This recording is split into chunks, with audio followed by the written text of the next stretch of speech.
here with you guys. I hope everybody's doing all right today.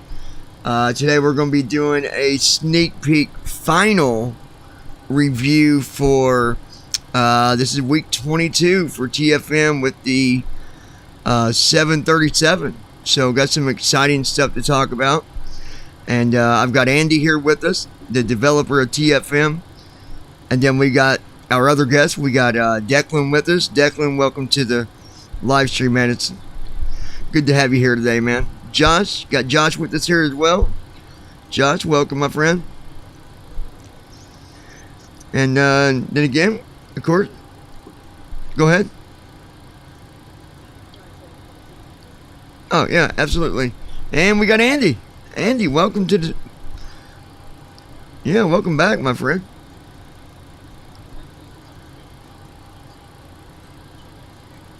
Okay, let me go through here real quick.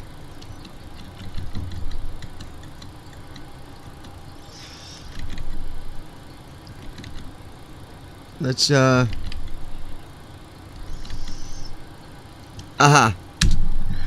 go ahead. Let's say something. I bet you should be coming through now. Okay, hi this guys. Is a test. Testing team. Yeah. Hey. Yep. Are we good? Just waiting for the stream to catch up.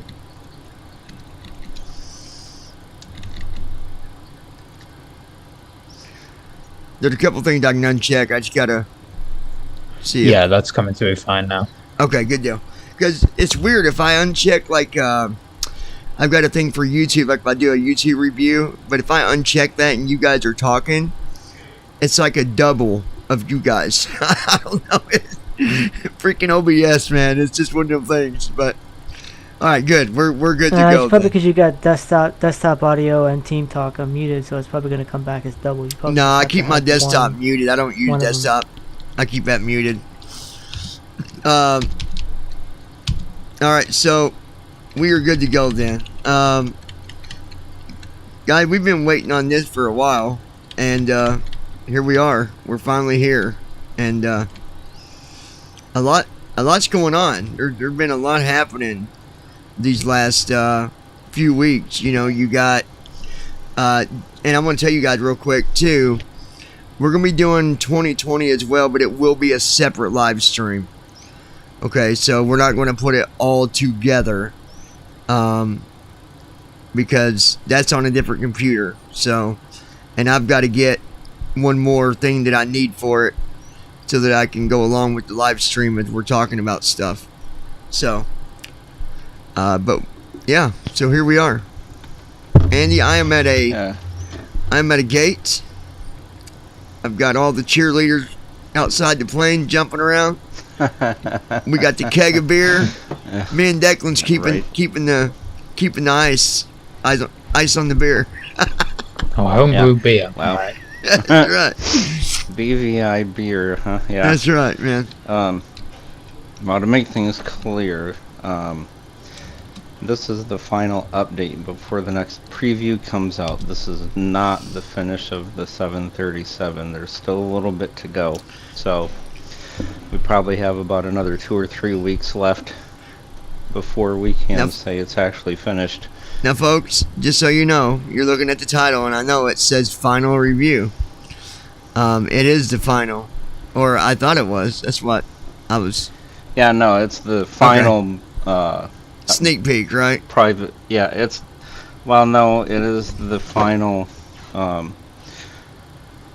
It's the final alpha build before the release. Public release for preview comes out. So preview 22.11 will be out probably tomorrow.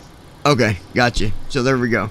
And that, to clear that up, yeah, this is the final sneak peek before preview 22.11 comes out either later tonight or earlier tomorrow morning. Gotcha. Okay, cool. Cool. All right. Yeah, the floor is yours, man. I'll do things as you, whatever you want me to do. Yeah, okay. So, during this part of building time, we had finished the forward panel, which is different than the forward overhead panel. Forward panel is the part that sits above your knees while you're sitting at either the first officer's seat or the captain's seat. Console is what's coming up next, probably in the next sneak peek. That sits between the two pilots. So we will do the forward panel. So if we Alright, let me, left bracket control P to bring up the panels, alright. and you press end to go to the forward. Forward is collapsed. I'll expand it. Yep, now as a note, this is split up into like 8 or 9 different segments because it's really huge. When I last looked, there were over 50 controls on it, so I had to split it up. Wow. So, yeah, it was huge. It took a long time to do too. But we are here. So, forward is kind of like the center overhead was. It has a main area on it. So, if you put focus on the forward panel, collapsed or expanded, whichever one. I've got it expanded right Then, now. yeah, okay, so pressing tab will put you into the main area of the forward panel. Nose wheel steering. Normal. Yeah, nose wheel steering. And you have the captain's disengage test. Captain's, yep, that's what I'm on now. Captain's disengage. Now, I'm going to warn you that this test tests the disengage lights, which those were the things earlier that you had problems with during landing, where it would say auto throttle amber and auto throttle red on and off, and it would just flash. Yep. Okay. So, if you run your test here, you're going to have to manually go check the lights on the forward MCP panel to make sure if you have the lights to where they don't automatically announce their state. Right. You would have to go to the MCP panel here under the forward and check manually yourself, because they won't say anything anymore. But that's what that does. It just tests the disengage lights. And then you have the first officer's disengage test. That one's off. Yep, they're off. Oh, they're both All you gotta on. do for these, all you have to do for these is just press space to cycle them. Right. And then you have cockpit lights. Now, is that just an indicator, or is that a button there? The cockpit lights? It's cockpit lights. It's a button, so you just press it to cycle.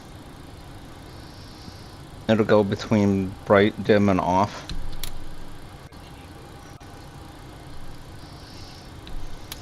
And so the cockpit lights are not lighting lights like that you used to see with. These are all of the indicators, because you can either set the indicator lights to bright or dim, or you could turn them off. Right. I did not realize you could set your fuel rate, which is a button right after that. But yeah. Okay, fuel flow rate. So it's interesting. This is something that, this is something that we probably would not use as BVI pilots, because this actually, if you have the information systems pulled up on your display, and you have it set to engine, which those are to come later. If you have this set to different settings, so for an example, if you have your lower DU display set to engines, you can use this button to switch between how much is being burned, how much is used, or reset. Oh, So you can set it between rate, which is burn rate. You can set it to used, how much fuel has been used out of your fuel tanks. And of course you can set it to reset, so it'll actually start calculating from 0.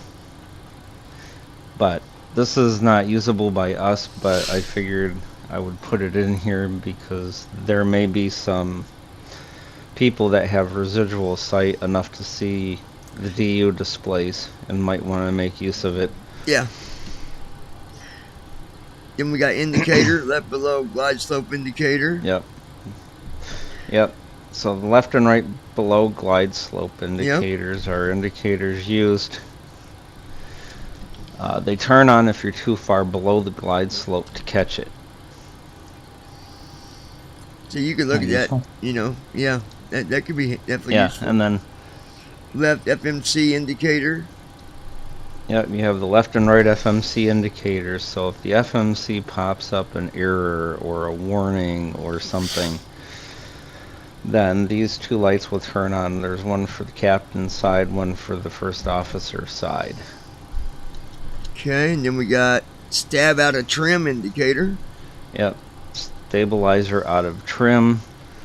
That's if your stabilizer becomes out of trim, and then you could just trim it, which on the console, the trim settings and trim wheels for those, that particular thing will be coming up.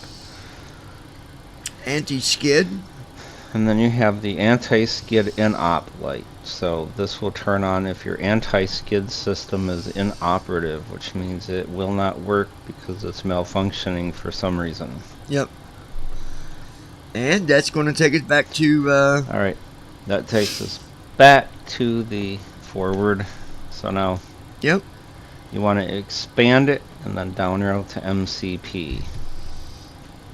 And there it is, MCP, tab once. Alright, so if you tab, Auto throttle indicator All right. off. yeah, auto throttle. Left So auto throttle, there it is. rather, left Yep. auto throttle. So you have 2 auto throttle red disengage lights, and you have 2 auto throttle amber disengage lights. Yep. So the What amber is the difference disengage, between red and amber? yeah. Just for the Yeah. team, I don't know. So amber disengage lights tell you that you should disengage your auto throttle for some particular reason, like your flaps are deployed too much, or your plus or minus over plus or minus your landing speed or current command speed. So for an example, if you're on final and your command speed says your final approach is at 140 knots, so if you are outside the range of 135 to 145, then these amber lights will flash because you're going either too fast or too slow. The other thing is it will tell you if you are on the ground with auto throttle turned on and you have flaps on deployed to some degree, and you are moving. Yeah. Okay. And then that And takes us. and then the red disengage lights are the auto throttle was disengaged for some reason. So let's say you press the disengage bar, or the autopilot just kicked it off for some reason, then the red lights will flash. Okay. And you got the amber. And Then you have, yep. Then you have the amber and red command A and command B disengage. It's the same thing, but it's for autopilot instead of auto throttle. Right. Okay. That takes us back to MCP. That takes us back to MCP. Okay, DU DU. is next. Captain DU normal. Alright, so DU is display unit. And there's 2 parts to it. There's a regular display unit, there's a lower display unit. First officer and captain both have the upper and lower to themselves. Right. And these are just switches that will toggle between the different DU and lower DU settings, which again, we as totally blind BVI pilots can't really make use of them. But that's not to say with someone with residual sight or better could make use of them. Right. And then that's going to take us back up to DU. I go down and we're standing on standby. Alright. Oh, hold on a minute. RMI Alright, number standby. 1. Yep. RMA number 1 and number 2. These are analog. They're equivalent to nav 1 and nav 2, but they're analog. So if your nav 1 or nav 2 ever has issues, or your radio navigation has issues, then these will take over. Not too much of a help for us, but they are there for those who have the ability to use them. Okay. So we go back to standby, down arrow. That puts us on speed. Speed, alright. You have the N1 selector, which is familiar for people who've been following along, because that's also on the speed box. Oh yeah. Speed reference. Speed Auto. ref. Yep, speed reference. So this is again for those people who have enough sight to see the information system and the navigation displays and all that kind of stuff. You can use this button to toggle what reference you use for speed. There's like VR, V1, V2, auto. Yeah. Let's see. Yeah, V1. That puts us over at WT. brakes. Or wait, did I miss one? No, if I tab after speed ref auto, tab again, it goes back to speed, down arrow, and it puts us on brakes. Yep. Speed, okay, brakes. Okay, tab, auto brake, that should be familiar from the speed panel, or from the speed box, I mean. Pressure indicator. Here's a new one, brake pressure. So if you need to know what your applied brake pressure is, you can go here and it will tell you this is in pounds per square inch. If you land and say your brakes are on, but yet it's not slowing down, you can look at that, and if the pressure's down real low, then you probably know, yeah, oh, man, then you know I gotta that there's a brake. Yep. Yep. Cool. That happens a lot actually. Get brake failures. You can easily get them near that. Oh yeah. A lot of braking on landing, so it's pretty important to keep checking that. This will help. So yeah, they get really hot. So that's a good speed brake armed indicator. So I guess it just tells you if your speed brake is armed. That's familiar to the speed box. Do not speed brake. Do not arm. That's indicator. In the speed box. I guess that tells you if you shouldn't be arming your speed brake. That's going to be on. Yes, it tells you that if that light turns on, it means do not arm the speed brake now. Or if you arm it in a condition where you're not supposed to, then it will turn on. Yep. A speed brake extended, that should be familiar for people with the speed box. Auto brake arm indicator. Same thing with auto brake disarm.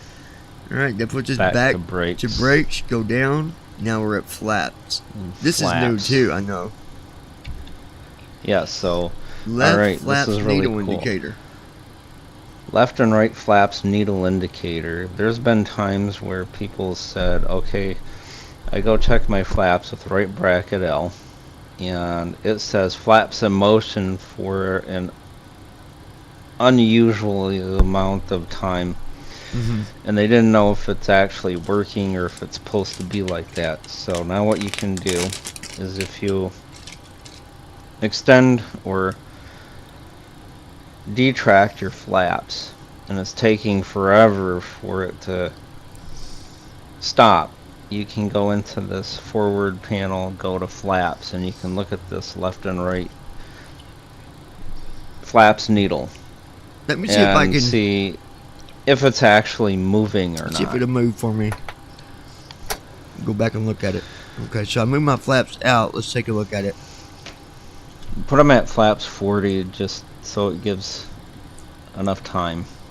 You mean flaps all the way out? Yeah. Mm-hmm. Okay.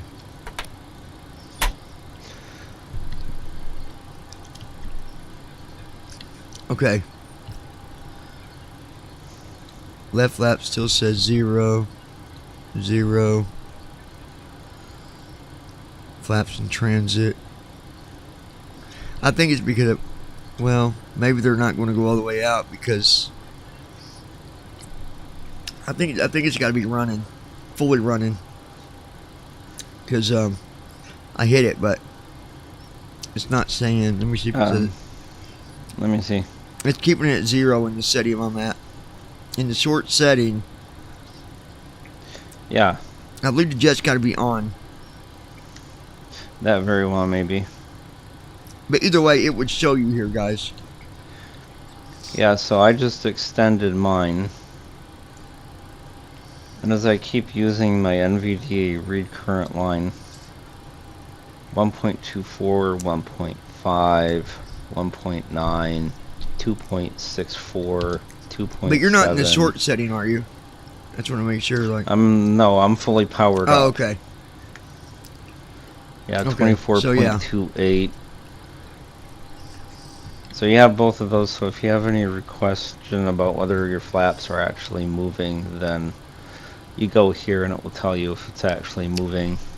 And you can tab to flaps in transit, and it'll say if it says that it's on, then that means the flaps are moving.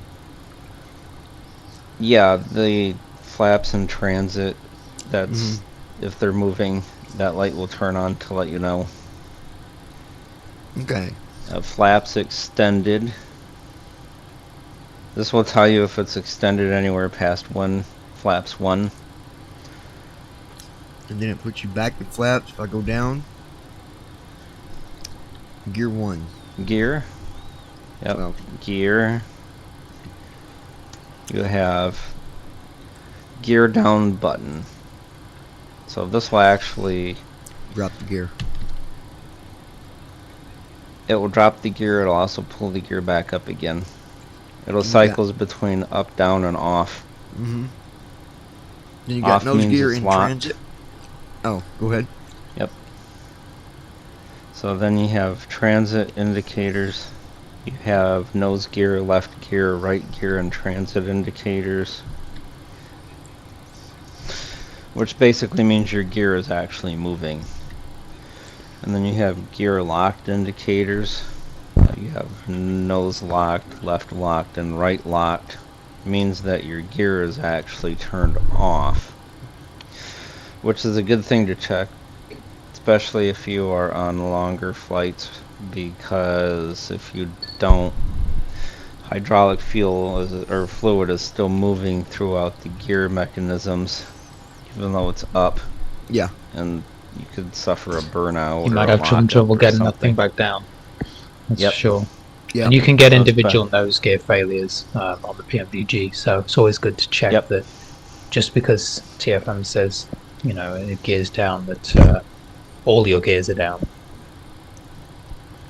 Yep, exactly. Yeah, in Okay, this back to particular gear. case, being separated, then TFM will actually tell you in these panels which one is stuck. Right. If you tab, that takes you back to the gear, and this is the last one in this panel. So we'll left arrow, Alright, close the forward. so that's the last in the panels. Alright, so we're done with the forward panel. Now we can move on to other things. One of the things that we put into TFM as of recently, which hasn't been talked about all that much, is a real-time keyboard execution method inside the keyboard manager.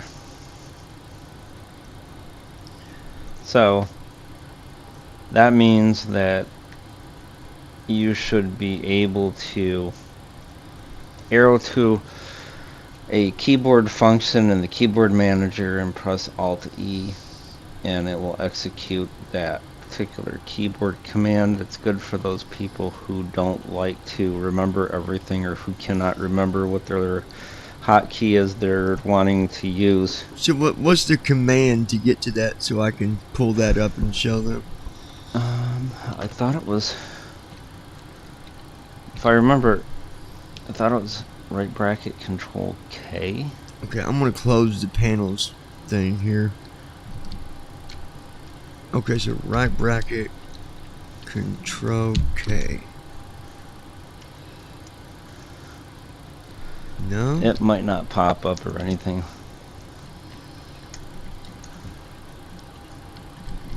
Hold on, let me check to see if we changed it.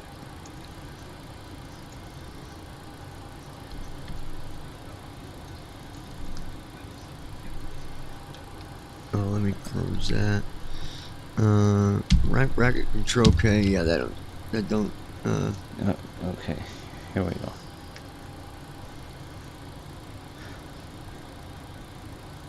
Oh, okay. Keyboard manager is shift. Let's see.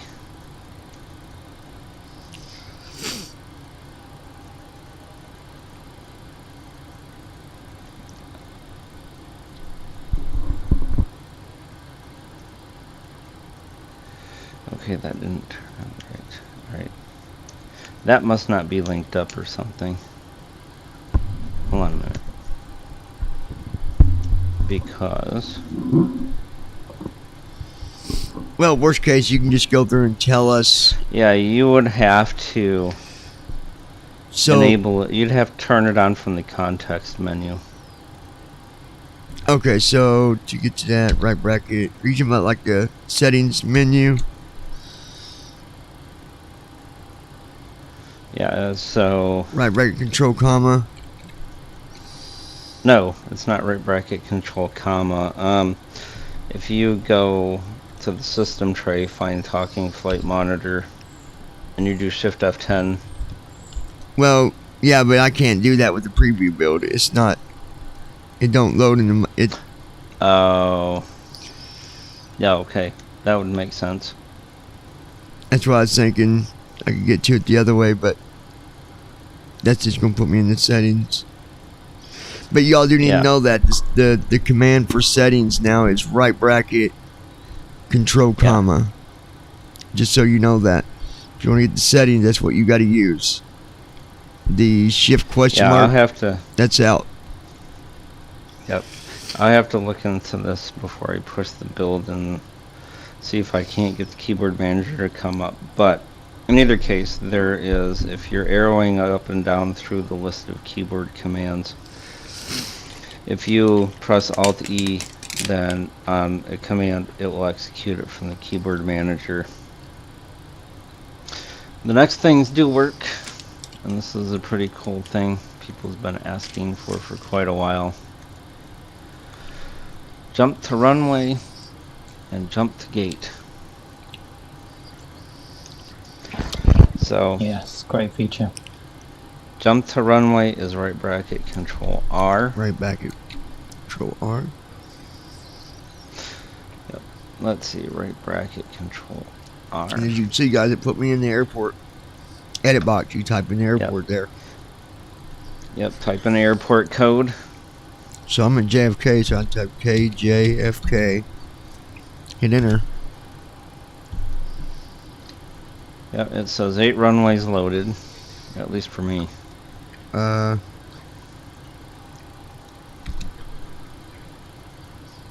put in a directory for the airports. Why is it not? Hold on, guys, we're having.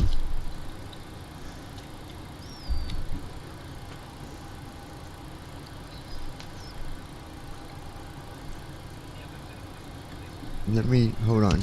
Let me see here. Airport database. C program files, Lockheed Martin. Let me.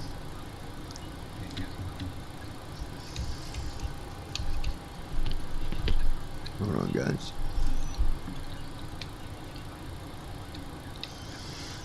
Program files.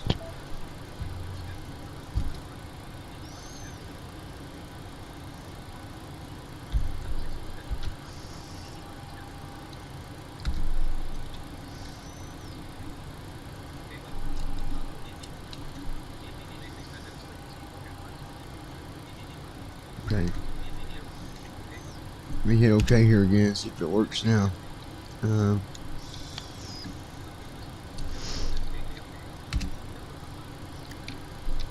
Alright, here's what we're going to do, guys. Hold tight. I'm going to restart TFM real quick, which is right bracket Control Shift X, right, Andy? Gotta Yep. I'm going to restart it, guys, because I don't think it loaded the airports when I changed the path. Oh, no, it won't. You have to reload TFM for it to do that. Yeah, I was thinking I did, but...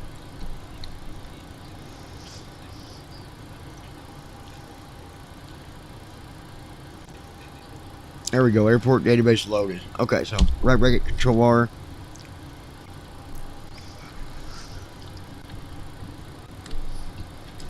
Okay, KJFK. And now it says 8 runways loaded, so I'll tab. Yep, so you tab. We're just going to pick one. Let's say I want to go to 13 right. If you guys look, it also tells you if the runway's in use. You just say, runway in use, yes or no.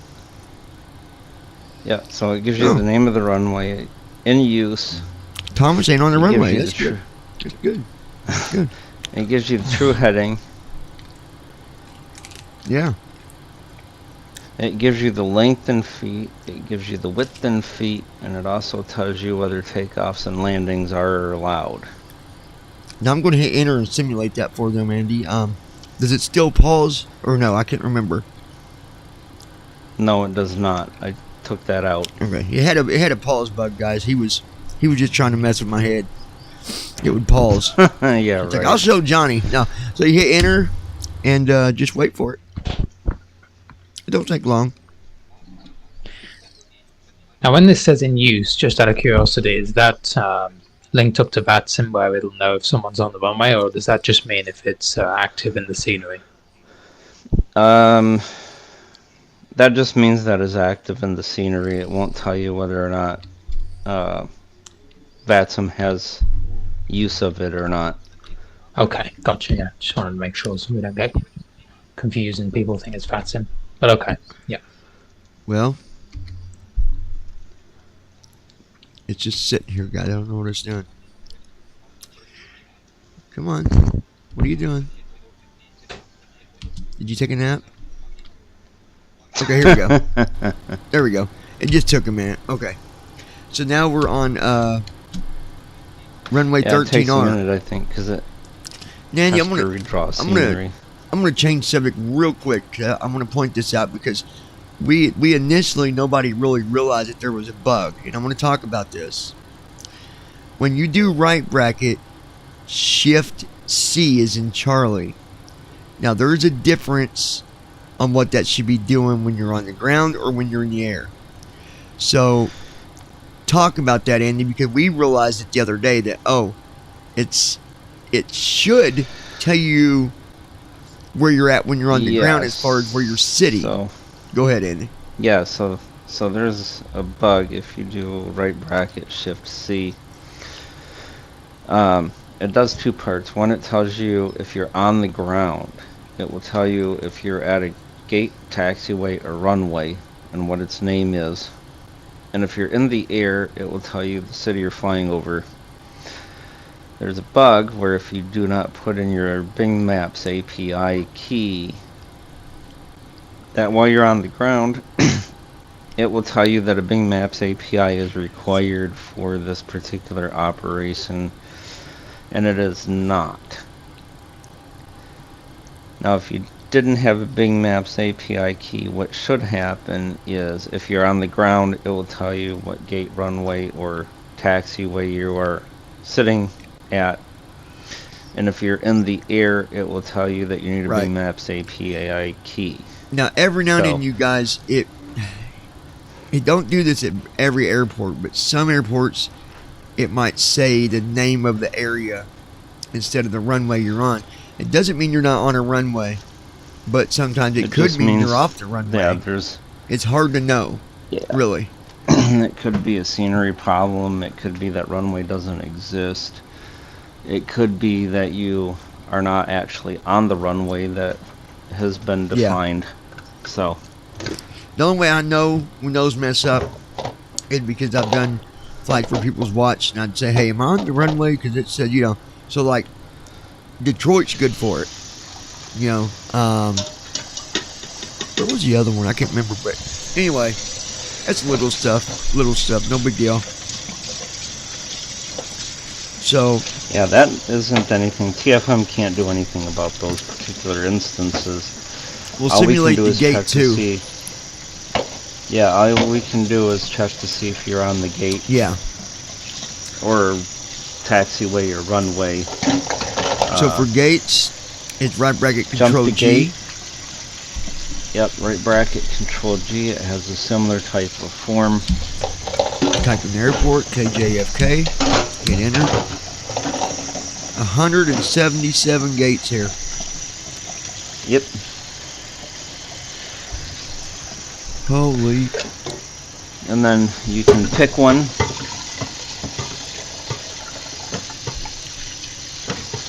Hit enter on it, and it will close the form.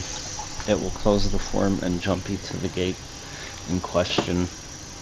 Now this particular form, the list view with the gates, actually has similar type of features where it will tell you what type of gate is it. Is it a heavy, small, like right here it says large? A1 type gate heavy, in use no.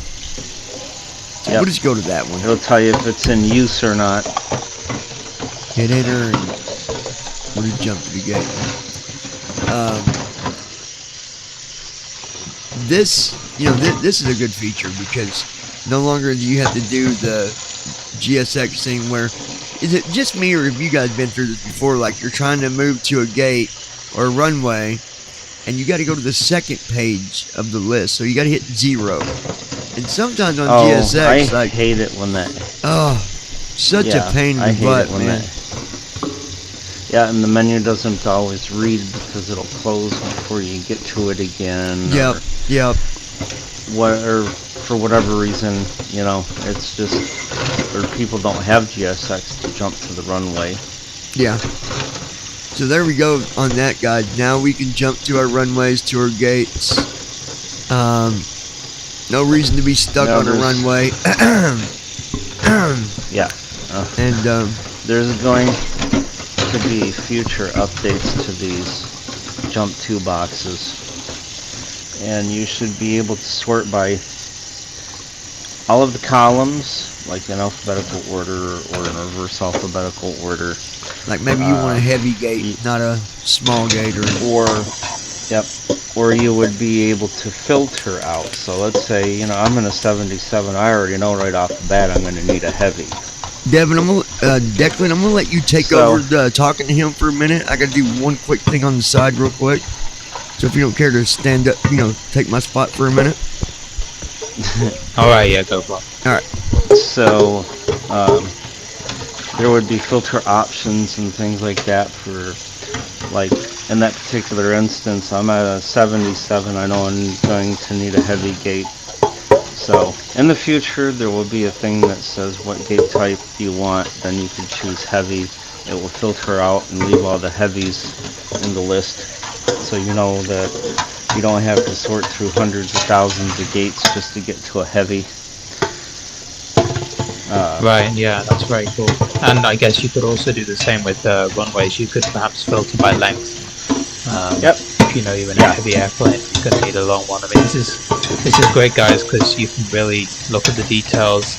It's alright looking up runway lengths on Wikipedia or something, but your scenery might be different. So if you want to look at the runway or you want to look at what your scenery's got in terms of the terminal, this is the place to do it. You haven't got to have. The other thing is GSX sometimes will not line you up with the runway properly, especially in some of these add-on sceneries. So that was another problem. It would put you 45 degrees off. And I think you mentioned, Andy, sometimes you'll be a couple degrees off the center line, but should be corrected. Yeah, so right now, and I'm actually looking at putting this into a, this will probably be out in the next preview, but what happens is when you're looking at the runways in the jump to runway box, it gives you heading true. Yeah. And so heading true is not necessarily always what you want. You actually want the runway heading. So With the magnetic variation. Yeah. Yeah, so if you pick a runway, let's say that has a runway heading true of 301, and your plane says that your runway, that you're pointed at 324, and your autopilot says you're set for 324, well, you are aligned, it's just the runway and your particular heading don't match, because this is the runways.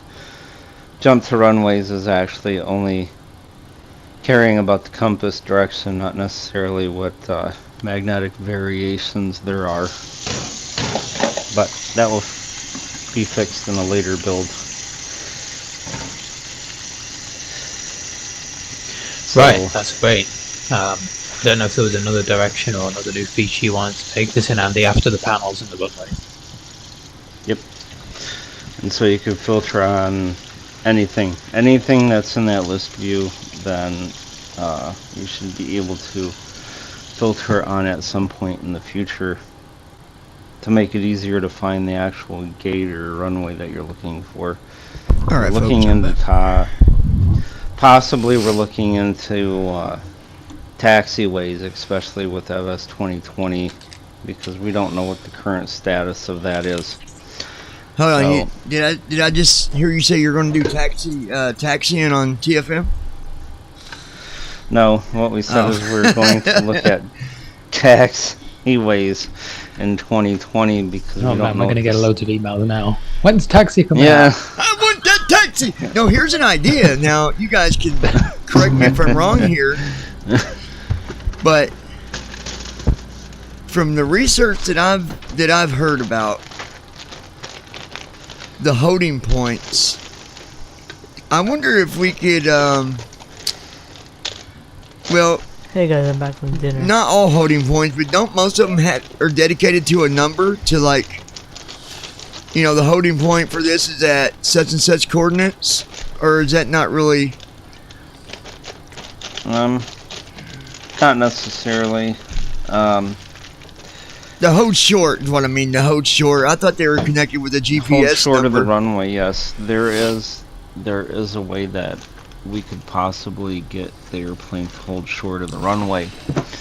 But, so there's a little bit of a threshold. Hold short in different cases means different things. If you're on a taxiway and about ready to enter the runway, they'll tell you to hold short, which there is a runway threshold of 150 feet or so on the taxiway that turns into the runway. And what you're supposed to do is you're supposed to hold at the painted line, which is 150 feet away from the runway's entrance. Well, then all we got to do is look out the window for the painted line. I mean, like we're blind or something. Well, I heard in recent updates for 2020 that they have this nav data API thing where they've just implemented taxiway data into it, and I'm curious if TFM can get info from that, because maybe we can get the info we need for even, like, you know. Are we talking for taxi, P3D, right? You're talking about for P3D? no, it's for 2020. Oh, it's 2020. Oh no, yeah. We'll cover that when we get to 2020. But let's. Oh, okay. But yeah, as far as P3D is concerned, the extra features in these jump to boxes are the ability to sort on each of the columns, the ability to filter out by certain criteria. Yeah. And that's what you got. There will be no taxiways. There will be no jump to. Well, the only reason that I was bringing up about the holding short points having dedicated like coordinates to them is, the reason I know it's not everywhere because I did a flight with my friend George, and he had there's a little airport out of Georgia. I forget where it's at, and it was interesting because that airport, none of the holding points actually have any numbers connected to them, like coordinates rather, which is really interesting. But he said it would just say one of them things that they've not put coordinates in for it yet. I guess technically all airports try to eventually get them all put in, but it just depends on, like, this was a small airport, so like how important was it for them to rush to get that done is really what it's about. Like, you know, do we need to do it now, or is it? But either way, I was just curious. Yeah, no holding points for P3D. All right. I mean, we could. I mean, so like, there is in theory that we probably could do it, but I wonder how Ideal does scenery it. is Obviously, they're not going to probably give us that. scenery is inconsistent and all that kind of stuff. Well, Josh, you would know this. Ideal does it, so- don't they? The hut. Did they have what?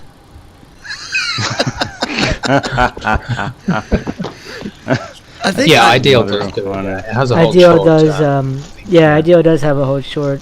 You can hold short to any runway. But I mean, obviously, they're not going to be like, "Hey, here's how you do it, guys." I was just making a point that yeah, hopefully it's quite we- generic, I think.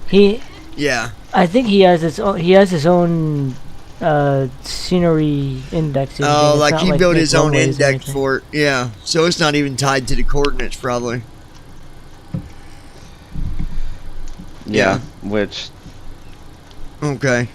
suffice to say. Yeah. What else do we?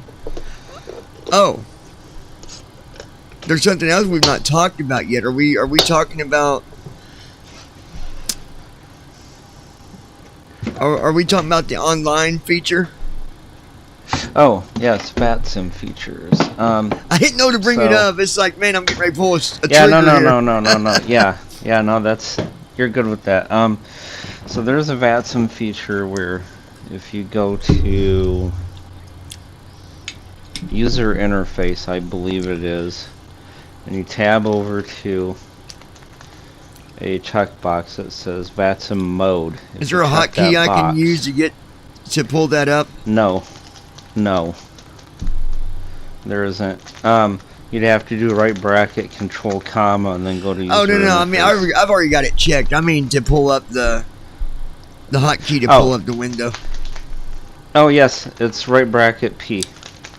Okay, so right Now bracket. I'm going to warn Go ahead. people here. This is extremely unstable and I got an error. unpredictable.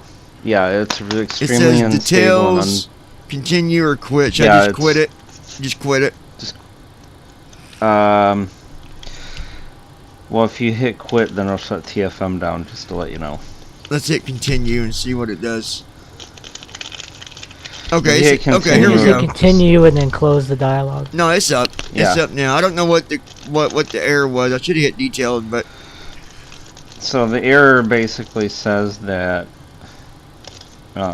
there's part of this API that it can't parse through. oh, here it is. It says This it is- right here. Andy programmed it. Don't ask no questions. Yeah, No, right. I'm just kidding. Just messing with you. Go ahead. So there's a problem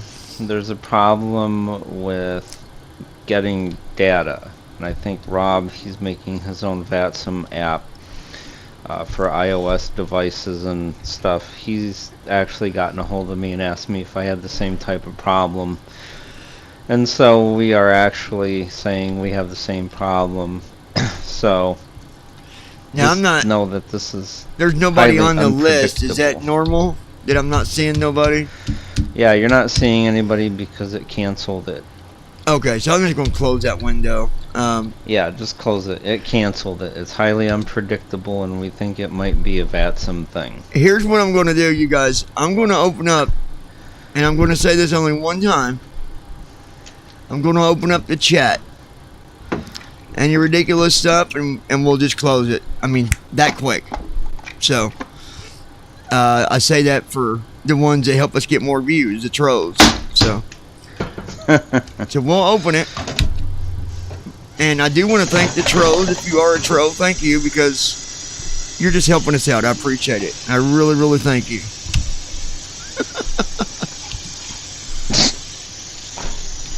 Alright, just waiting for it to come up here, guys. That way, if you got a question, you can pop it in there. If you don't got a question, that's fine too, but at least it's there. You can ask your questions or...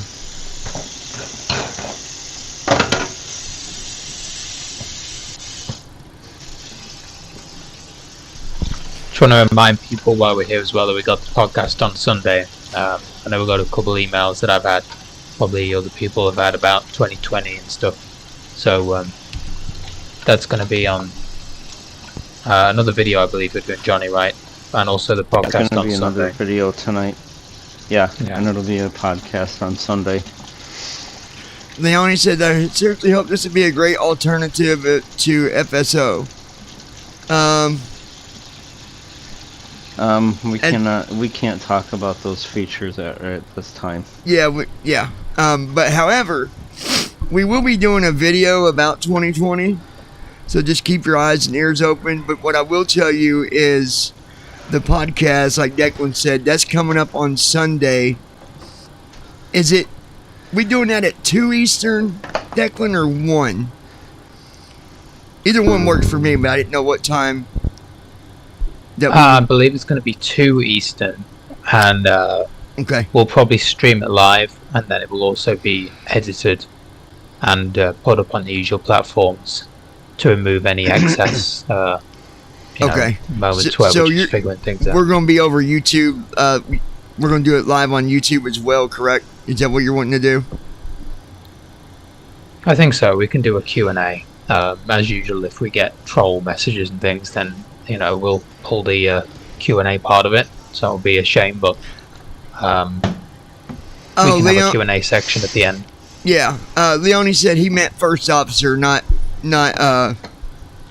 FS 2020, but I mean, I think that Andy, you can answer this more. I mean, I think that he is trying to implement more features to kind of not be as reliant to first officer, but here's my opinion on that, and then I'll let you guys give your own, but you're not going to fly a 737 without a co-pilot. And so, I fly and I simulate the way that it really is. So having first officer, to me, it don't bother me because it's just like having a co-pilot. But I can see other people's points too. I don't know. What do you guys think, Declan? Yeah. I mean, what's your thoughts on it? I like first officer myself. I think it's good when you're on VATSIM to have a co-pilot. And I know that it's a possibility for the future of TFM, but it's more for Andy to say. And he obviously the specifics are kind of not something being talked about right now. But obviously, first officer's had its accessibility issues, and the developers trying to help us out. But I think if eventually we can move away from it and not be so reliant on another developer who maybe isn't as familiar with how we would like things to be, then it's only a good thing, right? So he's done a lot for us. But. And I just gotta say, and I don't know who's doing it or who does it, but I've been on forums and I've seen some really just mean stuff said. And listen, I don't know who you are, I don't know who's doing it, but I can tell you anybody from BVI should not be mean. Should not. Because the guy's doing the best he can. I think everybody here has had a conversation with this guy. I know I have. I'm pretty sure Declan's had a couple conversations. I know Andy has. He's been pretty responsive, yeah. And we have to remember we wouldn't be flying the 747 and planes like that without first officer at the moment. So we would be, honestly, if we didn't have that, it'd be so frustrating to where we'd still be flying the 737 on p3d. I think. Because, I know we would, because we wouldn't know what all them, what do we set? How do we set it? And at the time, all them buttons weren't available like they are now. So I'm just saying, give the guy a little bit of credit. Give him a little bit of respect, you guys. He's doing his best. We came into his world. I remember when I first introduced First Officer, none of us knew about it at all. None of us. I think Declan was the first one I took it to, either Declan or Josh. But I said, hey, I found this program. So we kind of stepped into his sector a little bit, and we're like, oh yeah, let's do this. And then now here we are, and we have expectations, obviously, but I think we need to keep it at a respectful level. And that's all I'm saying. I'm not griping. I'm just saying, you know.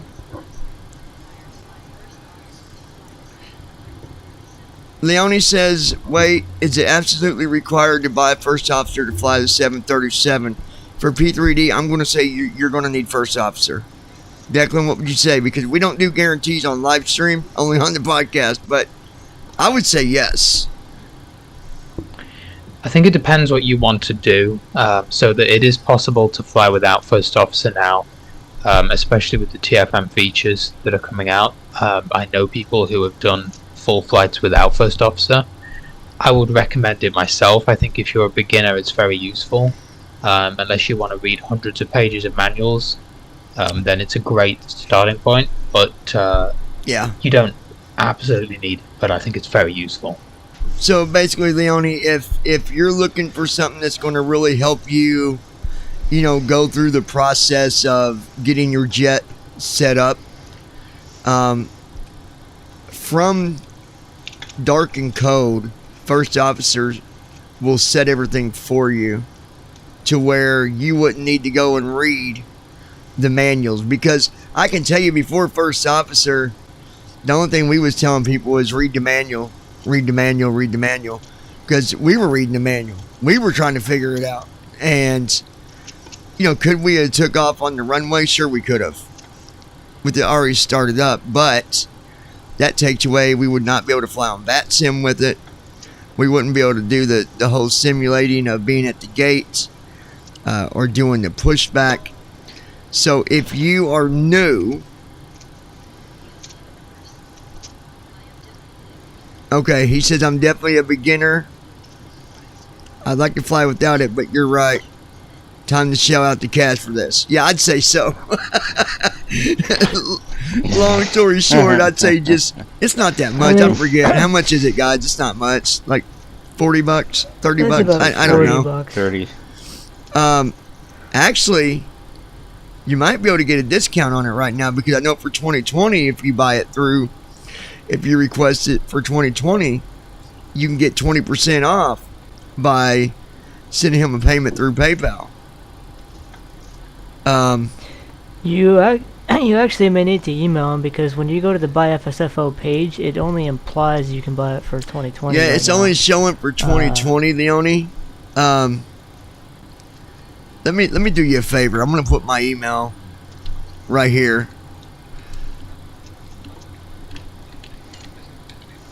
I'm gonna give you. And the other thing Leo needs to remember is it's quite customizable.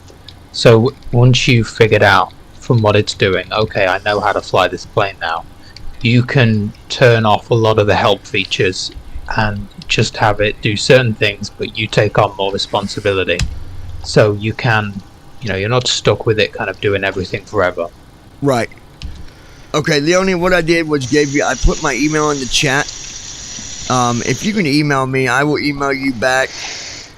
I don't know his email offhand. Do you guys, or I just put it in the chat, but I don't know I don't know that email. It is, I know it, but you want me to say it? Well, it's contact at flightsimfirstofficer.com. That's what. All right, let me type it in there. So, contact at flightfirstofficer.com. Officer. Oh, wait. Contact at Flight Sim, or just Flight? Flight Sim, First Officer. Okay, Flight Sim.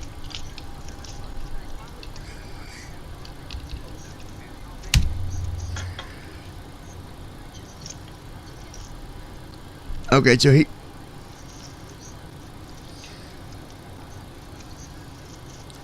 Here you go. I sent you his email, Leone, in the chat. Use that email. Email him and say, hey, you know, I'm looking for the original first officer from p3d. How can I send you a payment for that? Because I'm sure he will still give you a key. I don't know if you got to buy it now or if he'll just give one. I don't know. I can't say for sure because I thought someone said they had got one for nothing, but don't hold me to that. Maybe they got it from someone else. I mean, I don't know, but that'll get you started though. He said he's got everything, guys, as far as he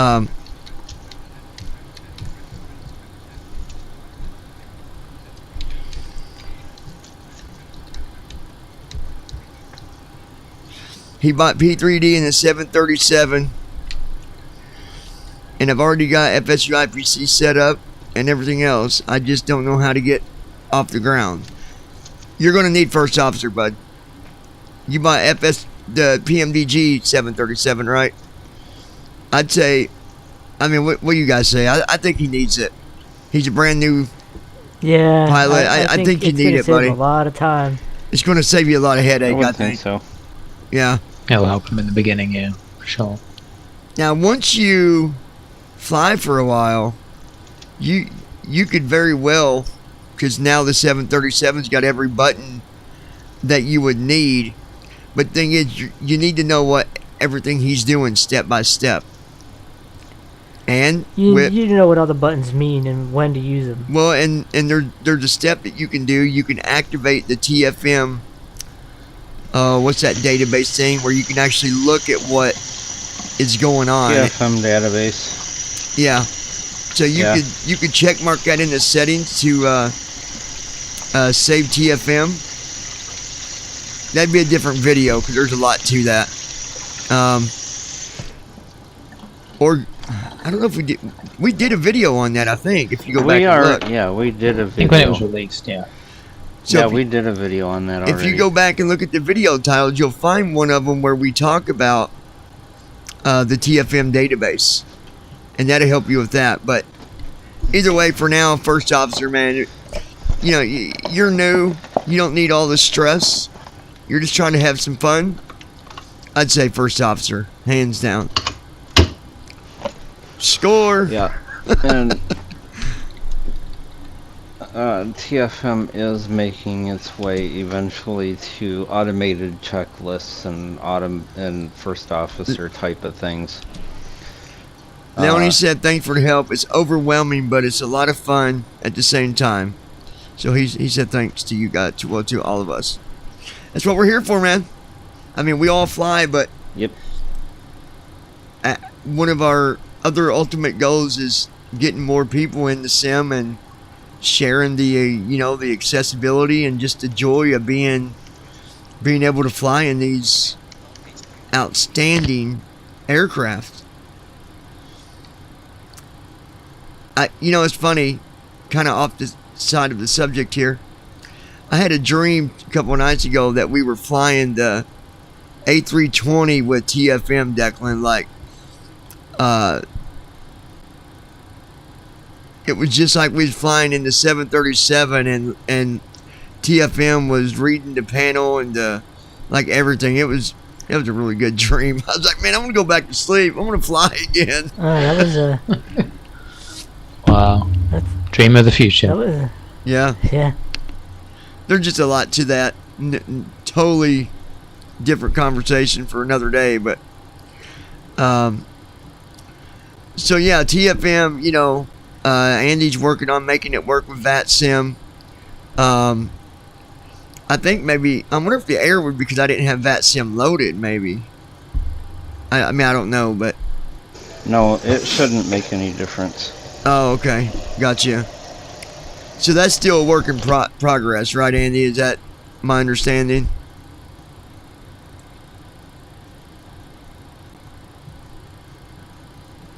Yeah, it is. Okay.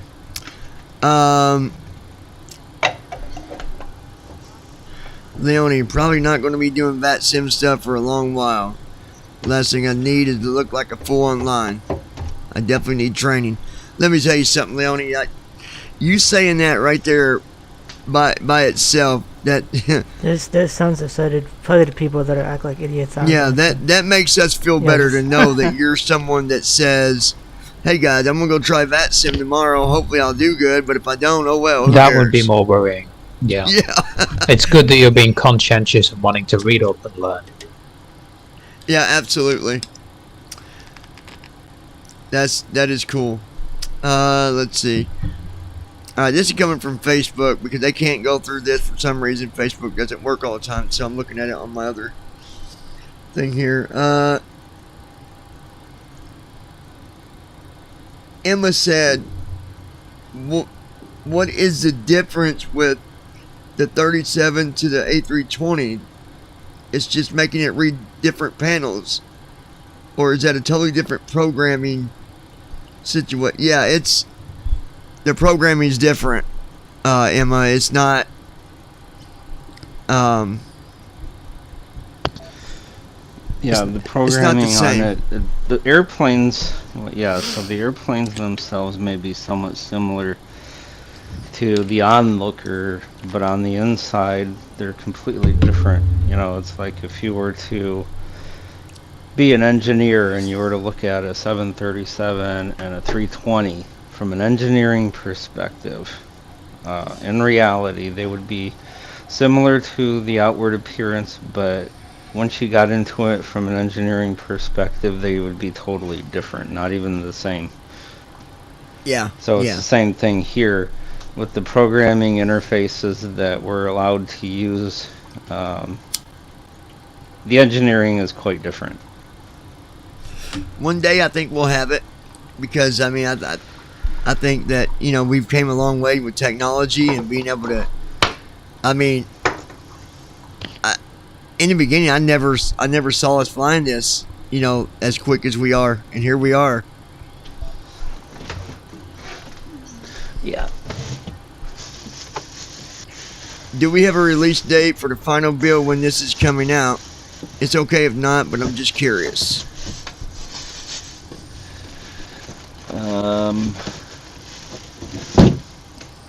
No, we don't have a final release for the 37 yet.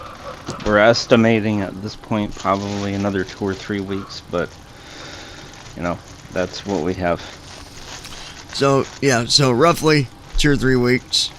If, you know, it all depends on what Andy comes across, and heck, who knows, he might find something new that he figures out, like, oh, wait a minute, we're gonna put a coffee maker in the cockpit, which I can't believe you don't got one there yet. How dare you? We need coffee. You always got to have coffee. Yeah, right. A true story. I see a lot of pilots saying that too on videos, like that they, you know, someone ask them, like, what is the one thing that, you know, with flying is, you know, important, you know, on the side. And I've seen so many pilots say coffee. There's a channel that I watch, and I can't think the name of it off the top of my head, but anyway, they do the Queen of the Sky flights. I know you guys have probably watched them. I can't think of it. It's a guy, and it's a female pilot. She's pregnant. Matter of fact, she got a baby on the way. And then there's her co-pilot. Anyway, one of the planes that they fly doesn't even have a coffee maker in it, and she was like, every plane she flies always has a coffee maker, you know, in the galley, whatever you call it, there in the front. But yep, there's one plane they get stuck with every now and then, no coffee maker at all. And that would suck. That would really suck. You know what that calls for? It calls for pulling into a Wendy's and drive-through and getting some on the way. Yeah, I mean, why not just land your big Queen of the Sky right there on the interstate by McDonald's or Wendy's and hold up traffic? You know, it'll be all right. Oh, heck no. Just take the dang thing through the drive-thru. I mean, you would... You'd rip out... taxi it right on up. Yeah, you just taxi it through the drive-thru. I mean, what the heck? Yeah, you'd only take out the whole building on the way, but, you know, other than that, well, I mean... Yeah, well, I mean, that's their problem. Actually, Well, those. I'd like will to know when be- we can order a burger through TFM. When Yeah. will that be a feature Yeah. that we Yeah, can order a McDonald's? And no, Ron, that was not a realistic request for you. We're trying to get Assume it's coming up. Andy. We're trying to get you to match Euroflight, where we can hit a hotkey and this girl comes in and says, "What can I Or get you you?" can drink it. Or you can drink Yeah. it. Yeah, right, sure. Yeah, sure. Give us a personalized co-pilot that will, or flight attendant that will come in and it'll pop up a menu and say, "What would you like?" And you can, I'll take a cup of coffee and a Big Mac or a sausage biscuit. Oh right. gosh! And no, for the record, people, I'm not insulting Euro. I'm just making fun. That's all. I always thought that was weird about that one. Was like you it gives you this menu and then you hit Control K, I think, and it makes a slurping noise like. Oh, yeah, yeah. And you only get 4 sips every time. Yeah. I mean, it's either a very small coffee or you're gulping it or something. Remember the Yeah, little who cups in drinks coffee school, in like 4 when, sips? when you go to the nurse's station, they put your medicine in one of them little cups, and have you take Yeah. your. I think that's what the coffee comes in. When the little the 4 sips and it's gone. History. I'd do that like every 10 minutes. I'd go and I'd call out the flight attendant and then I'd go. Yeah. I'd call her again. All right, another FB comment. That's my cousin. He said, "You guys have came a long way in the technology world. My own personal opinion, I think you guys are kicking technology in the AWS because you've really shown that this is possible for you to do. So keep up the good work." I couldn't tell what that says. Too small.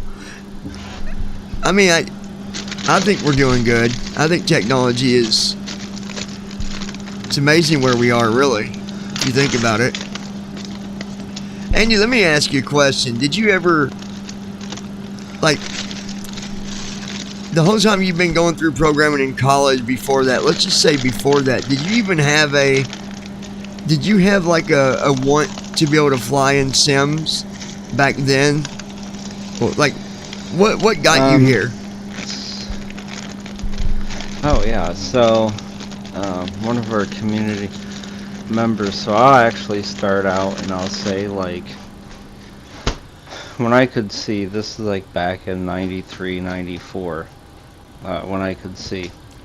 So you Very had first full sight. Microsoft Flight Sim, it was close enough. Okay.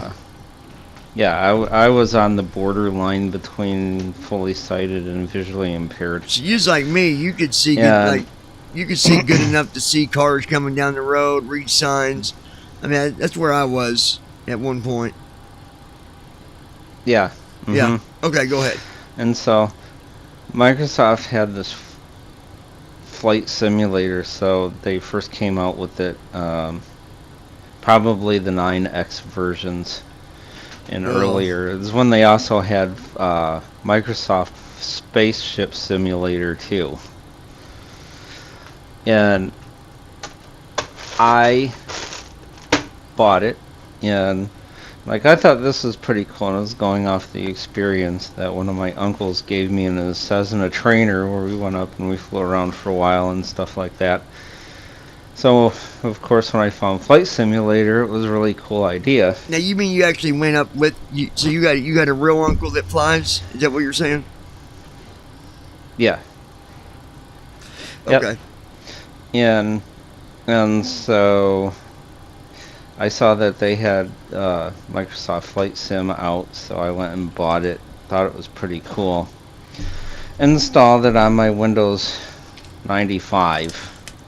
Oh my God! And yeah, installed it on my Windows 95, and it was running. It was really cool, but the problem is I could see good enough to fly, but I didn't know how. And there, of course, there wasn't any resources out there for, not like there is nowadays, where you could just go type into a search engine and Google flight sim how to getting started, and you'd come up with a billion results, and you just found a format that fit your style. Not like that. So I put it away, and we're going to fast forward all the way up to 2000, I'd say late 2019, early 2020.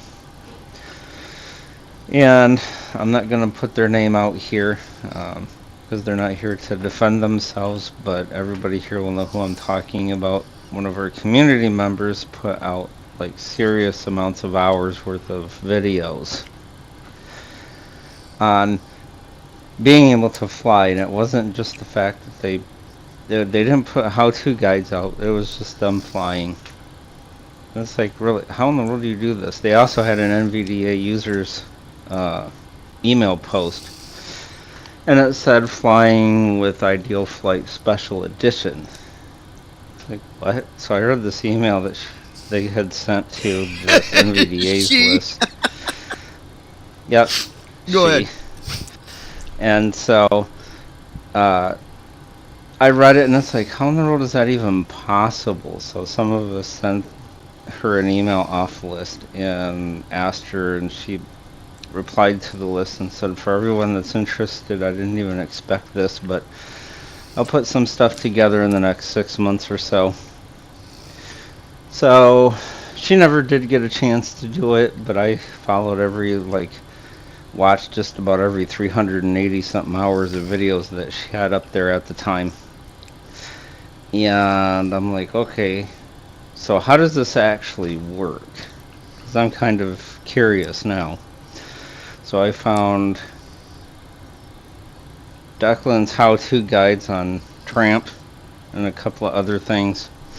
I found Josh's YouTube on how to actually get something going in p3d, although I ended up with p3d 5 and practically wanted to break his neck because he had a lower end system than I did, and it worked, and mine kept crashing and dying and crashing and dying, and found out that I needed a smaller version.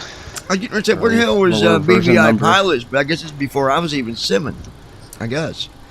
That was before you. Yeah. Yeah. I never even came across the BVI Pilots anywhere. Yeah. And so I was seriously interested in it at the point, so I hopped on to BVI Pilots Discord and was hanging out there and did some flights and stuff like that. And of course I found TFM at the time was flight following, because that's all it did was follow you around and tell you a couple of things here and there. And going good, Brooke. How I got into actual. But that's how I got into actual simming. But before you were programming, did you have like a? Is that before you ever learned programming? Like, did you have? So you always didn't really do the flying thing. Like, this is. You kind of picked it up later on. No. Yeah, no, I picked. Yeah, so to give everybody a good idea, I picked up simming about 5 weeks before I joined up with TFM. Okay. Yeah. So that gives a good timeline. Declan, what about you? Yeah, the reason I'm asking, someone asked on Facebook where we all started, so I'm going around. Tell us about your experience where you started. Like, have you always been into flying, Declan? Like, was it always something you wanted to do, or? Pretty much from as early as I can remember, it was always something I wanted to do, and I remember as a kid seeing YouTube videos of a certain Jordan Gallagher, I think it was at the time, and also the It's Your Plane channel, and both were using It's Your Plane, and a lot of videos from Josh, and I didn't have a system at the time that could do it, and I kind of didn't have the time. But we got into Eurofly eventually when that came out on version 1, and then kind of from there decided that Eurofly wasn't what I wanted to be doing after maybe, I don't know, 6 months or whatever, using that and making mods, maybe a year. And got into at the tail end of It's Your Plane, which had lasted maybe for 6 months to a year, and then unfortunately that was kind of went bye-bye. And then I think probably the community went through a pretty difficult period because we were all using FSX Pilot, which we all know has some flaws and is usable, but and then I think we went to Tramp, and so I've probably been doing this sort of with FSX p3d since maybe 2018, 2017, I don't know. And then we got on a Tramp, which was a big thing because we could use VATSIM and fly the procedures somewhat correctly, the SID stars, things like that. And and then I remember the flight following, the emails from Jason when he was initially testing flight following, when it could read the nearest city. And that was all it could do, but that was pretty cool for us in the beginning. And then I kind of went from there. I mean, we really got a whole bunch of PMDG planes, which was the next step, in one go. I mean, we got access to the 7.3, and then we figured out that we could get access to just the CDUs, what I'm talking about here, 7.4, and then a couple of weeks later the triple, and then really the 7.3's been obviously focused on it as the main thing, but we've had so many other features. I mean, TFM is very community driven, so it goes in all different directions. And I mean, we've come on leaps and bounds for the community. We're doing all kinds of online events and exploring new simulators now, of course, with Microsoft. So there you go. Very cool. All right. Let's go to Josh. Josh, how long you been simming, and what got you started? I've been simming since, really officially, consistently simming since 2016, tail end of 2016. And actually, December 2016, I think December, just right after Christmas.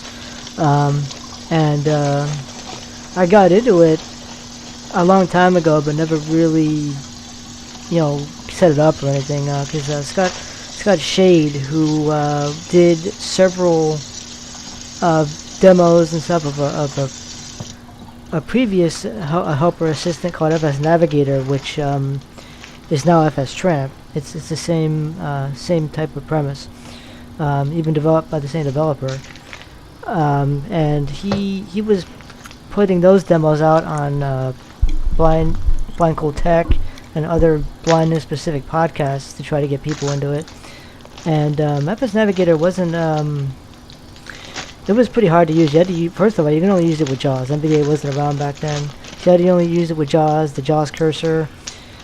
Landing taxiing to runways was you didn't know whether you were on the center line at best, and then landing you couldn't know whether you were on the center line or whatever. It was very so what are you saying? That was like when it was dodgy at best. Did Navigator not let you? So Navigator wouldn't let you reposition. Like you had to try to drive your plane out to the runway, or? No, it had like a slew feature. I think they maybe have used a different add-on to slew to a runway, but even so, they couldn't figure out whether we're actually on the runway or not. So what did FS Navigator do for you? Did it fly your plane? It helped you. It did. It managed autopilot. It was a way to add to manage your autopilot, put in your altitudes, put in your speeds. Stuff like that, similar to what Tramp does now. But you had to do it with JAWS cursor, where you had to do the whole route you had JAWS. To do it with oh. And you also had to. It also didn't manage. You had to do. You had to do stuff a lot. You had to do stuff more manually. When you had to look at your instrument. You can look at your instruments with JAWS cursor, your speed, your altitude, and you had to manage it all because it wasn't. Yeah. Tramp didn't have that VNAV system where it tries to manage it. So did FS Nav die? Is it gone? Like, is it no good today? Like, yeah, FS Navigator. Yeah, the FS Navigator went on to develop. He went on to develop FS Tramp. That's what we know as FS Tramp now. Okay, you mean okay? So it's actually the same person. I thought you meant like it's the same program but just different. Okay, I got you. Same guy. Yeah, it's the same person. It's that guy. FS Navigator is the Tramp's predecessor. Yeah, it's that guy. So see, we really can't hate Tramp because I mean, Tramp's been in our back pocket. Sounds like for a long time. Yeah, this was back in 2002, 2003, stuff like that. Oh gosh, man, it was pretty crazy. I mean, I will say, FS Tramp did. Yeah. I mean, let's look at the facts of it. FS Tramp did give us the ability before other great things came along. I still use FS Tramp. I think Declan still uses FS Tramp. I use it for... Yeah, on occasion we have to still. Well, I use it for when I'm flying on VATSIM and, what if I get a vector or whatnot. I want to be able to see where do I need to be. And, you can do that with FS Tramp. Or even without VATSIM, maybe I'm coming to do a landing and something goes wrong and I get, confused on exactly where I am. I can look at that and say, okay, I need to turn to 132 degrees and, whatever. But that's all I use it for. I don't use it for anything else anymore.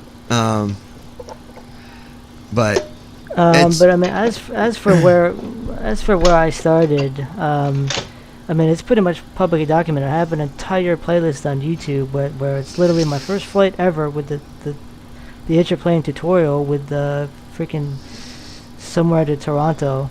I think it's the Calgary or something. I got it. All the way to Yeah. Well, I've got to ask. All the way to recent flights. Maybe it's just one of them things where we have them days on flying where things go wrong. But I've watched a lot of videos with It's Your Plane, and I've seen where you guys would have to restart, like out of nowhere, like you're trying to set up and all this, and all of a sudden. Yeah, because sometimes it crashes. Declan had one published where he or the sim would crash. He got so mad at It's Your Plane.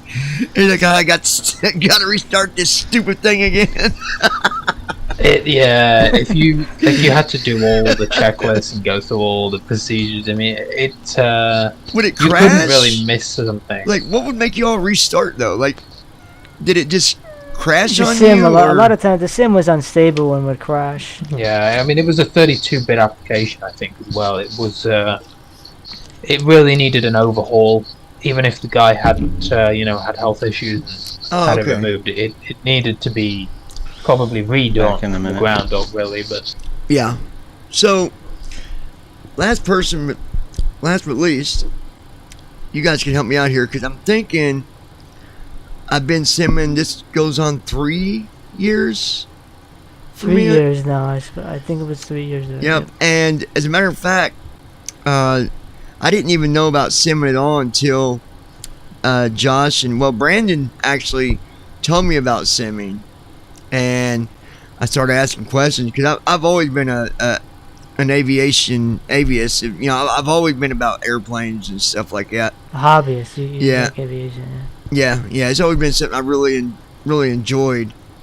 Airplane flies over and I'm outside, trying to look up at it and oh, cool, that's cool, Anyway, so Brandon and you, Josh, you guys started out training me. Yeah. And then I met Declan, and Declan gave me a lot of the stuff in the in-between stuff like that you need to do, So Declan was responsible for a lot of training for me as well. And I'm not saying because I'm not better than anybody else, but you got some simmers that move kind of fast and some that are not as fast. I would think that all of us here faster simmers than some. No harm anywhere, but what I'm saying is I think I was in simming for not even 2 months, and then I wanted to go online. Like, I really wanted to be fully in the mix of things. And I remember Brandon wanted me to keep on using GSX. Yeah, you turned heads, yeah. And I'm like, Brandon, I don't. What can I use to do what you're doing? He's like, well, FSX you know, pilot, you mean? yeah, FSX. He's like, stick with the FSX pilot, you know, right now. You know, he's like, that's going to help you. And like, I just wasn't doing it. I'm like, well, what are you using, Brandon? And he told me about the actual sim. And I'm like, okay, I want that. What do I got to do to get that sim? He's like, okay, but it's a lot. And I don't know, you know. He's like, there's a lot you got to do. And so he gives me the sim, and then all of a sudden, like, I'm going on VAT sim. And Josh and Brandon are like, what? You done did a VAT sim flight. What? So then they go on. They're like, oh, we taught this guy, and he's already going ahead of us. And, I mean, granted, I wasn't no pro on there at all. I was just, you know, honestly, I think in simming, first couple of VATSIM flights. I think that in simming, honestly, there's a lot of things that are similar with, you know, you have other people you can look at and say, man, you know, me and those people got a lot in common. Like, I was just always about moving forward, you know, not taking my time, and that's not always good, guys. Like, there were things that I should have slowed down on. VATSIM being one of them. Out of all of it, most important is VATSIM. There's so much to learn. It don't sound like a lot, but there's a lot to it. You know, you got to know about the takeoff. You got to know how to communicate. You got to know how to also communicate when you're at cruise altitude and they're giving you different altitudes or maybe descent, and they put you on a different flight, different path. There's all these things, and I just wanted to fly. I'm like, I just want to fly. But anyway, that's kind of how long I've been in it too. And what was you gonna say, Josh? I just wanted to finish that before I forgot it. Well, yeah, no, I was gonna say that, you know, after my first couple of VATSIM flights, and I saw the amount of people who are flubbing it on VATSIM, like it kind of made me feel better, because it's like, well, you know, there's people who some people don't even try. Yeah. You know, to like conduct themselves properly. Yeah, there's some that don't take it serious. You know, I've seen some that. Michael Maslow says, hi, I'm a new simmer. All right, Mike. Good deal, man. Good to see that you've joined us here on the live stream. I do want to remind you guys, if you're here with us new, tap on that subscribe button and set your notifications always. There's always something we're talking about here on BBI. Granted, everyone that you hear talk on BBI probably have a channel, right? Declan's got a channel. Josh has got a channel. Andy's got a channel. I've got this channel, but I've also got my regular simming channel, which is, it's a newer channel, but that's just where I go and just do regular, just flying, where I'm really not, you know, going on about like BBI. But I try to keep everything through BBI as well. So, yeah, good to have you, Mike. And if they go to bvipilots.net, we do have a streamers page. You can get links to all the BVI good streamers. Point. Yeah, good point, Declan. Thanks for reminding us about that. Yeah, go to bvipilots.net, and honestly, you'll find everything you need to know right there. Honestly, you can see all the different YouTubers. If you are a simmer and you've got a channel, and you're probably thinking, well, why isn't my YouTube there? It can be. You need to contact Declan. He's not just going to put a channel there until he knows that one that you've been doing flying, stuff like that. But we can put it on there, yeah. And we have some of other languages as well. I believe we have Portuguese, Brazilian. So even if you got a channel of a different language, we would love to put it on there, because we know there's other areas that do simming in the world. Yeah, absolutely. Mike says, I've I've watched Josh's channel. Well, there you go, Josh. There you go. Well, I'm glad you found us here, Mike. It makes me feel good to know that BVI is coming up in searches. So, again, this is why we do it, to help you guys out. Those that might be new, we want to be able to bring you the latest technology with simming and just kind of help you get through things without feeling, because it can be overwhelming. When I first started, even though I'm a quick learner, I was still a bit overwhelmed with things. I'm like, man, how am I going to do all this? Holy cow. So we get it. We get it. Sometimes you got to just kind of stop and take a deep breath and be like, okay, let me start back here again. But TFM, Andy, is there anything that we didn't cover tonight before we wrap this up? I'm trying to think of anything. We've done the VAT sim. We've talked about. I know what we're not going to talk about until the podcast. Speaking of that, let me make an announcement again. Go ahead, Declan. Tell them about the podcast on Sunday.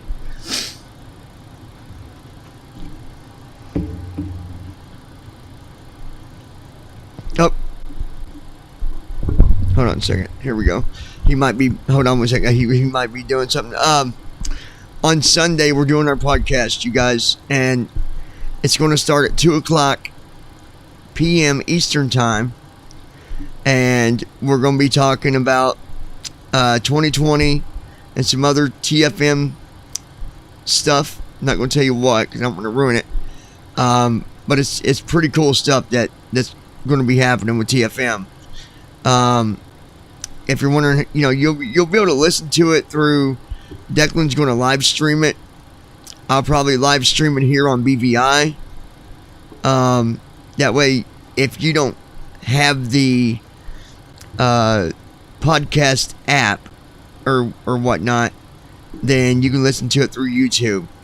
But if you are familiar, if you do have a podcast app, you can put in there BVI Pilots Podcast, and it should pop up, because we're through Apple, the iTunes, we're through Google, Twitter, all that stuff. So you definitely don't want to miss it. It's going to be a good show. I should get the link. I don't have that. Declan, you don't have our main BVI Pilots podcast page by chance, do you? The link that would take them to the actual podcast page? Not directly. If they go to bvi.net, it'll be on there. Or just you can ask a smart speaker to play. You can look it up on iTunes, any podcatcher you use, it should be on there. And I can't remember. But our main page is on Spreaker, I believe. That's what we run it through. Yeah, Spreaker. I'll type that in the chat, that website for you. And I think, don't we have our show, isn't it the BVI Pilots Podcast, or is it BVI Pilots Podcast? I always get that mixed up. It shows up in Spotify as BVI Pilots Podcast. Okay, so... Yeah, I believe the email is the BVI. I think we had to change that email, so I think it's... I think the email is the BVI Pilots Podcast. But, yeah. Okay, so I'm going to put the one link here for you guys. I'm going to put... There is the BVIPilots.net homepage. So it's BVIPilots.net. Here is... Now this is just the page where you can go and you can search. You'd be able to find this if you went to that page too. But we're all over the place. I mean, we're on Google, the Spotify. We're on iHeartRadio. We are on. There's a bunch. Because anytime I get a chance, something new comes out, and we're able to submit it, we submit it. Because it's big. It's a big thing to us. It's the integrity of that podcast is really, it's 100, guys. It's 100 because... Yeah, there's the link to the... If you go to that page, you can get direct links to Google, Spreaker, and Spotify. Okay, I think he just wrote it here for us. Let me get it. Yep. Let me. It's just bvipilots.net/podcast. There we go. There's the link for you. So we got that in the chat for you guys. And like I say, on the podcast, the difference is, up here I might say something that isn't 100%. I might say that, when you, here's an example, just an example, but I might say, when you're flying a 737 on descent, you need to have your flaps at, at 10 by the time you get to 2,000 feet. I'm just making an example. That's not what I would tell you, but if I did, that's just my opinion. That's just me giving you an opinion. We will not do that on the podcast. What comes out of our mouth on the podcast, it's 100%. It means if you follow what we tell you on there, it's 100%. It's going to be very, very accurate. It's the for sure facts of, because there's a lot of stuff, right, in semi. My gosh, me and Declan have had people, tell us all kinds of stuff in semi, and it just be gibberish. Can you put a heater in your cockpit? That wouldn't go on the podcast, that's for sure. Stuff like that, or putting the CDU in an air balloon. That's not going on a podcast. Stuff like that. So, anything else, you guys? Anything that you want to announce? Anything? I don't have anything else that I'm aware of other than from TFM's end. Listen to the podcast on Sunday because there's some major TFM things in the planning, along with talking about all of the things that have happened in the past thus far with this upcoming preview build, and some noteworthy news that no one knows about. So take a listen, because it'll only be told there and on the blog once it comes out. Yeah, and guys, if you ever need help, I just want to remind you that there are a lot of us that sim, and we don't mind helping people. If it's something that I think you could learn on your own, I might say, here's what I want you to do. Go grab this, go watch this tutorial, or go read this. And sometimes I just tell people how to do it, but I like to try to encourage people to learn it too, and not always just do it for them, right? So anyways, guys, it's been a great live stream. I appreciate the conversations in the chat. That really does help us, even with the channel. It helps us pop out there more, and people can see it more often. So yeah, Sunday we will be back for the podcast, and then real quick, we will be doing a live stream on 2020. It might not be right away. I got to get some stuff straightened out. Might be a day or two, but hopefully, I'm hoping to do it before the podcast. So just keep your ears and eyes open. On Saturdays, you won't see me doing anything on Saturdays. I got school that day. I've been trying to convince Declan to go to school for me, but he just won't do it. He won't listen. Guys, I'm telling you, he's stubborn. Go to school for me, damn it. No. Anyway, guys, I appreciate it. Declan, Josh, Andy, I appreciate all you guys joining this live stream, and to the viewers, we appreciate your views most of all. If you don't mind, you give us a thumbs up. That does make a difference on our channel, you guys, and share it on Facebook or Twitter, Instagram, whatever social sites that you might be a part of, or where you might know people might find interest, by seeing it. So until next time, you guys take care, and we will talk to you here very soon. See ya. Let me